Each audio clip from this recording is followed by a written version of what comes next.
Price B to God. கர்த்தருடைய நாமம் மகிமைப்படுவதாக. இந்த கிருபையான காலவெளியிலும் கூட கர்த்தரை நாம் பாடி துதித்து ஆராதித்து அவருடைய வார்த்தைகளை தியானிக்க கர்த்தர் நமக்கு உதவி செய்யும்படியாக கர்த்தரை நோக்கி நாம் பார்ப்போம். பிரியமார்களே, எங்களை அதிகமாய் நேசிக்கிற எங்கள் அன்பின் பரம தகப்பனே, இந்த கிருபையான புதிய நாளுக்காய் மக்கள் நாங்கள் நன்றி செலுத்துகிறோம், உம்மை மகிமைப்படுத்துகிறோம். இந்த நாளில் உம்மை துதித்து உம்மை பாடி ஆராதிக்கவும் நீர் எங்களுக்கு கொடுக்கிற வார்த்தைகளை தியானிக்கவும் கர்த்தர் எங்களுக்கு உதவி செய்யும்படியாய் ஜெபிக்கிறோம். இயேசுவின் நாமத்தில் ஜெபிக்கிறோம் எங்கள் ஜீவனுள்ள நல்ல பிதாவே. ஆமேன், ஆமேன், ஆமேன். வல்ல செயல்கள் நினைத்து நினைத்து உள்ளமே பொங்குதையா. வல்ல செயல்கள் நினைத்து நினைத்து உள்ளமே பொங்குதையா.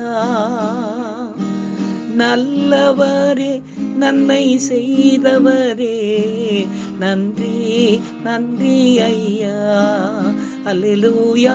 நல்லவரே, நன்மை செய்தவரே, நன்றி நன்றி ஐயா. நல்லவரே,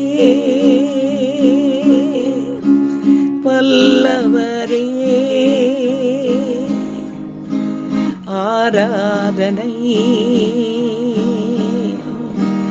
ஆராதனை. நல்லவரே, வல்லவரே, ஆராதனை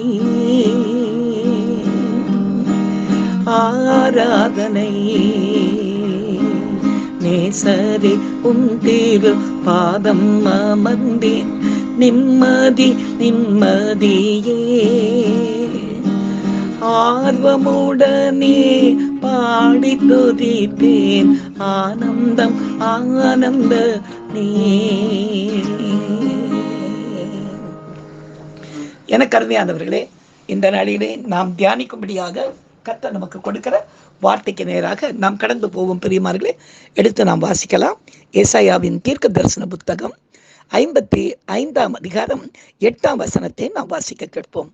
என் நினைவுகள் உங்கள் நினைவுகள் அல்ல, உங்கள் வழிகள் என் வழிகளும் அல்லவென்று கர்த்தர் சொல்லுகிறார் என்று ஏசாயா தீர்க்கதரிசி நமக்கு எச்சரிக்கிறார்.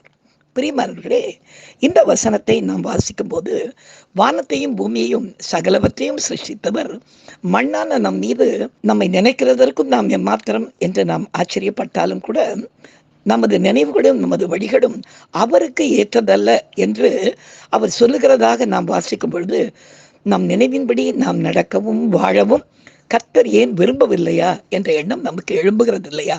அப்படித்தானே? பாருங்கள், இதை மட்டும் சொல்லி கர்த்தர் நிறுத்தி விடாமல் நம்முடைய நினைவுகள், நம்முடைய வழிகள் ஆகியவற்றை பார்க்கிறோம். நம்மை குறித்து அவர் வைத்திருக்கிற நினைவுகளும் வழிகளும் பூமியை பார்க்கிறோம். வானங்கள் எப்படி உயர்ந்திருக்கிறதோ அப்படி உயர்வானவைகளாய் இருக்கிறது என்று தமது அன்பை தமது வசனத்தின் மூலமாக அவர் வெளிப்படுத்துகிறாரே. இதிலிருந்து நாம் தெரிந்து கொள்ள வேண்டிய காரியம் என்ன தெரியுமா? நமக்கு பிரியமான வாழ்விற்காக நாம் நம்மை உண்டாக்கின கர்த்தரிடம் போராடாமல், ஆண்டவரே உமது விருப்பம் என் வாழ்க்கையில் விளங்கட்டும் என்று நாம் ஒப்பு கொடுத்து வாழும் பொழுது அவர் நமக்கென்று வைத்திருக்கிற அந்த திட்டத்தின்படியாக நியமித்திருக்கிற அந்த நல்ல வாழ்வை நமக்கு எளிதாக நாம் பெற்றுக்கொள்ள கர்த்தர் நமக்கு உதவி செய்வார். இப்படியாக இன்றைக்கு தனது வாழ்க்கை இப்படிதான் அமைய வேண்டும் என்று போராடின ஒரு பெண் பிள்ளையினுடைய வாழ்வில் எப்படியாக கர்த்தர் அவர்களது வாழ்வை வெளிப்படுத்தி முன்கூட்டி காரியங்களை சொல்லி பிற்பாடு அதை அப்படியே செய்து முடித்தார் என்பதை சாட்சியாக இன்றைக்கு நாம் கேட்கலாமா? இந்த சாட்சியின் மூலமாக கர்த்தருடைய நாமம் மாத்திரம் மகிமைப்படுவதாக. தேவனுடைய பெரிதான கிருபையினாலே தாம்பரம் பகுதியிலே எனக்கு ஊழியங்கள் ஆரம்பமான போது அந்த ஊழியம் சற்று சற்று ஒவ்வொரு வீடுகளுக்காக கடந்து போய் கடைசியாக தாம்பரத்தில் இருக்கிற சந்திரா தேவராஜ் என்று சொல்லக்கூடிய ஒரு சகோதரி வீட்டிலே இந்த ஊழியங்கள் தொடர்ந்து நடக்க ஆரம்பித்தது. அந்த வீட்டுக்குள்ள இருக்கிறவங்க அந்த சகோதரியும் அவருடைய கணவரும் ஊழியத்திலே அதிகமான ஈடுபாடு உள்ளவர்களாக இருந்தவர்கள். பாரம்பரியமான சிஎஸ்ஐ வகுப்பில் இருந்தவர்கள் நம்முடைய சபைக்கு வந்து ஆவிக்குரிய ஜனங்களாய் மாறி ஞானஸ்தானம் பெற்று தேவனுடைய பெரிதான கிருபையினாலே அவங்களுக்கு வந்து 3 பெண் பிள்ளைகளும் ஒரு ஆண் பிள்ளையும். அதுல ஏறக்குறைய எல்லாரும் முதல் மகள், 2வது மகள், கடைசி தாம் பையன் எல்லாரும் அமெரிக்காவில் போய் செட்டில் ஆயிட்டாங்க. எல்லாரும் பிஏ முடிச்சுட்டு எல்லாரும் அமெரிக்காவில் போய் நல்ல நல்ல போஸ்ட்ல செட்டில் ஆயிட்டாங்க. அவங்க வீட்டில் அந்த நேரத்தை நான் ஊழியத்துக்கு போய் கொண்டிருந்த விளைவு அவருடைய இளைய மகள் ஜாஸ்மின் என்று சொல்லக்கூடிய ஒரு பிள்ளை மட்டும்தான் அங்கே அவளும் டிகிரி முடிச்சுட்டு பிஇ முடிச்சுட்டு அம்மாவோட சென்னையில் வாழ்ந்து கொண்டிருந்தாள். அப்போ நான் போனப்ப சிஸ்டர் இவளுக்கு எப்போ கல்யாணம் அப்படின்னு நான் கேட்டேன் சகோதரியை அவங்க அப்போ சொன்னாங்க, என்ன பாஸ்டர் அவளுக்கு எல்லாரும் போய் அமெரிக்காவில் செட்டில் ஆகிட்டதுனால அவள் நிச்சயமா எந்த ஒரு காரணத்தை கொண்டும் நான் இந்தியா விட்டு போக மாட்டேன், நான் இந்தியாவில் தான் இருப்பேன், அவள் பேசி கொண்டிருக்கலாம், கொஞ்சம் அவளை கூப்பிட்டு நீங்கள் பேசுங்க அப்படின்னு சொன்னாங்க. அம்மா உன்னுடைய விருப்பம் என்ன, திருமணத்தை அவனுக்கு திருமணத்துக்கு பார்க்குறாங்களே என்ன அப்படின்னு.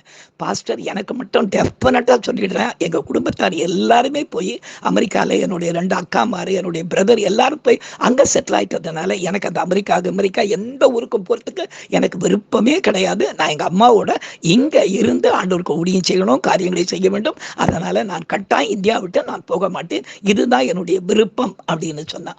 அப்போ நான் சொன்னேன், சரிம்மா அப்போ நம்ம ஜெபம் பண்ணலாமா அப்படின்னு. ஓ ஜெபம் பண்ணுங்களேன் அப்படின்னு சொன்னான். நாங்கள் ஜெபம் பண்ணும்போது எனக்கு ஆண்டவர் ஒரு காரியத்தை வெளிப்படுத்தினார். இவளுக்கும் இந்த பிள்ளையும் போய் அமெரிக்காவில் தான் செட்டில் ஆக போகிறாள் என்று சொன்னார். அப்போ நான் சொன்னேன், ஜாஸ்மின் உன்னுடைய நினைவும் உன்னுடைய வாழ்க்கை குறித்து நீ வைத்திருக்கிற நினைவுகள் வழிகள் எல்லாம் நல்லது தான், நான் இல்லைன்னு சொல்லலை. ஆனால் ஆண்டவர் ஒருவேளை வேற ஏதாவது வச்சிருந்தா நீ என்ன பண்ணுவ அப்படின்னு கேட்டேன். எனக்கு வேண்டாம்னு சொல்லுவேன் அப்படின்னா. என்னம்மா அப்படி சொல்ற அப்படின்னா, ஏன் நானும் நல்லது தானே நினைக்கிறேன், எல்லாருமே போய் அமெரிக்காவில் செட்டில் ஆயிட்டாங்க, எனக்கு அங்கே போக இஷ்டம் இல்லை, நான் இந்தியாவில் தான் இருக்க விரும்புகிறேன், அம்மாவோட கூட நான் இந்தியாவில் இருக்க போகிறேன் அப்படின்னு சொன்னேன். நான் சொன்னேன், எனக்கு நம்ம இப்போ செபிக்கும் போது உன் வாழ்க்கை குறித்து கர்த்தர் சொல்றது, நீ வேலைக்காக மட்டும் நீ அமெரிக்காவுக்கு நீ போக மாட்டோமா, உனக்கு கர்த்தர் ஒரு காரியத்தை சொல்றார், உனக்கு அமெரிக்காவிலேயே இருக்கிற ஒரு தமிழ்நாட்டை சேர்ந்த ஒரு பிள்ளை தான் உன்னை திருமணம் செய்து கொள்ள போகிறான், எனவே நீ போகும்போதே அங்கே போய் அமெரிக்காவில் போய் செட்டில் ஆகி அங்கே ஒரு நல்ல வேலையில் இருந்து அங்கே அமெரிக்காவில் வாழ்கின்ற ஒரு இந்தியரை திருமணம் செய்து கொண்டு வாழ்வாயின்னு கர்த்தர் எனக்கு சொல்லுகிறார் அப்படின்னு சொன்ன உடனே, அங்கிள் சும்மா இருக்கு அங்கிள், நீங்கள் வேற அதெல்லாம் ஒன்றும் தேவையில்லை, எனக்கு அப்படிலாம் இஷ்டம் இல்லை, அங்கே இருக்கிற இந்தியன் எதுக்கு நான் கல்யாணம் பண்ணிக்கணும், இங்கே நான் இந்தியாவில் என்ன இந்தியர்கள் இல்லையா, இல்லை இங்கே என்ன ஊழியம் செய்கிறவங்க இல்லையா, வேண்டாம் அதெல்லாம் நான் போக முடியாது அப்படின்னு சொல்லிட்டான். உடனே அவங்க அம்மா சொன்னாங்க, ஏம்மா பாஸ்டர் மூலமா ஆண்டவர் ஏதோ காரியத்தை சொன்னா அதை யாருமா வேண்டாம்னு சொல்ல முடியும், ஏன் நம்முடைய விருப்பத்தின்படி நம்ம வாழக்கூடாதா அப்படின்னு சொன்னா. பாருங்களேன், இன்னைக்கு அப்படிதான் நீங்க ஆண்டவர் சொல்றாரு, உங்கள் நினைவுகள் என் நினைவுகள் அல்ல, உங்கள் வழிகள் என் வழிகள் அல்ல என்று சொல்லிட்டு பின்னால சொல்றார், உங்கள் நினைவுகளை காட்டிலும் என் நினைவுகளும், உங்கள் வழிகளை காட்டிலும் உங்களை குறித்து நான் வைத்திருக்கிற வழிகளும் பூமியை பார்க்கணும் வானம் எப்படி உயர்ந்திருக்கிறதோ அவ்வளவு உயர்வா இருக்குது என்று சொன்ன அந்த வார்த்தை அவளுக்கு அன்னைக்கு நான் சொல்லி, ஏம்மா ஆண்டவர் உன் வாழ்க்கையை ரொம்ப நல்லா செட்டில் பண்ணணும்னு நினைச்சா நீ அம்மா வேண்டான்னு சொல்ற அப்படின்னு. இல்லவே இல்லைங்க அங்கிள், எனக்கு பிடிக்கவே பிடிக்காது, அதெல்லாம் நடக்காத, கர்த்தர் என்னுடைய விருப்பத்துக்கு மாறாக ஒன்றும் செய்ய மாட்டார் அப்படின்னு சொல்லிட்டு பேசாம உள்ள போய் சாவ. நான் சிஸ்டர்கிட்ட சொன்னேன், சிஸ்டர் நீங்க ஜெபம் பண்ணுங்க, இதுதான் நடக்கும்னு சொல்றாரு.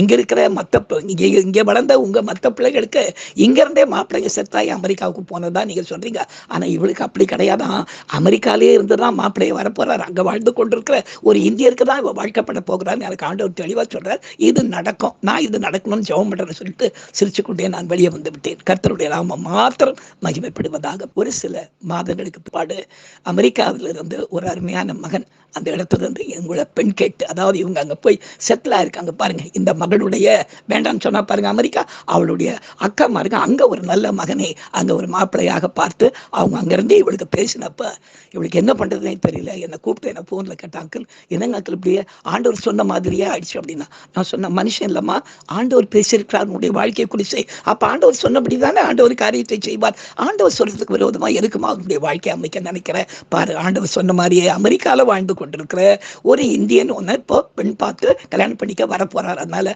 சந்தோஷமா இதுக்கு ஒப்பு கொடுத்து சொன்ன போது அவள் தேவனுடைய சித்தத்துக்கு ஒப்பு கொடுத்தாள். கர்த்தருடைய பெரிதான கிருபையினாலே கர்த்தருடைய நாமத்திற்கு மகிமையாய் இங்கே அவளுடைய திருமணம் நடந்து பிற்பாடு அவள் தன்னுடைய கணவனோடு போய் இன்றைக்கு எல்லா பிள்ளைகளும் அந்த இடத்துல அமெரிக்காவினுடைய குடிமக்களாய் இன்றைக்கு வாழ்ந்து கொண்டிருக்கிறார்கள். கர்த்தருடைய நாம மாத்திரம் இந்த சாட்சியின் மூலமாய் மகிமைப்படுவதாக.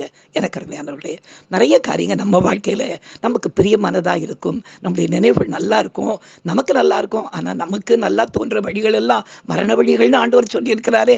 எனவே நம்முடைய இஷ்டத்துக்கு நாம வாழணும் விரும்பாதபடி இன்றைக்கு கேட்ட இந்த சத்தியத்தின்படியும் சாட்சியின்படியாக ஆண்டவரே என்னை குறித்து என்னுடைய வாழ்க்கை குறித்து நீர் என்ன சித்தம் வைத்திருக்கிறீர் என்று நாம் ஒப்பு கொடுக்கும் பொழுது நமக்கு ஒரு மேலான வாழ்வையும் அந்த வாழ்வுக்குண்டான வழிகளையும் கர்த்தர் நமக்கு சொல்லி அதை அப்படியே வாய்க்க செய்ய கர்த்தர் நம் மீது அன்புள்ள தேவனாயிருக்கிறார். நாம் ஒப்பு கொடுத்து ஜெபிக்கலாமா? நாம் ஜெபிக்கலாம். எங்களை அதிகமாய் நேசிக்கிற எங்கள் அன்பின் பரம தகப்பனே, என் தேவன் தாமே, அப்பா, பரமண்டத்தில் உடைய சித்தம் செய்யப்படுவது போல பூமியிலும் கூட எங்கள் வாழ்க்கையிலும் கூட உடைய சித்தம் நிறைவேற வேண்டும் என்று நாங்கள் ஒப்பு கொடுத்து வாழும்போது எங்களுக்கு நன்மையான வாழ்வை அமைத்து கொடுத்து உம்முடைய நினைவின்படியாக உம்முடைய வழிகளின்படியாக எங்களை நடத்தி செல்கிற தேவனாக இருக்கிறதற்காக உமக்கு நன்றி செலுத்துகிறோம். இந்த நாளிலும் சாட்சியம் செய்தி கட்ட நாங்கள் ஒப்பு கொடுத்து வாழ எங்களுக்கு உதவி செய்யும். தொடர்ந்து எங்களை நடத்தும் இயேசுவின் நாமத்தில் ஜெபிக்கிறோம் எங்கள் ஜீவனுள்ள நல்ல பிதாவே, ஆமேன். என் ஆத்துமாவே கர்த்தரை ஸ்தோத்திரி, என் முழு உள்ளமே அவருடைய பரிசுத்த நாமத்தை ஸ்தோத்திரி. என் ஆத்துமாவே கர்த்தரை ஸ்தோத்திரி, அவர் செய்த சகல உபகாரங்களையும் மறவாதே,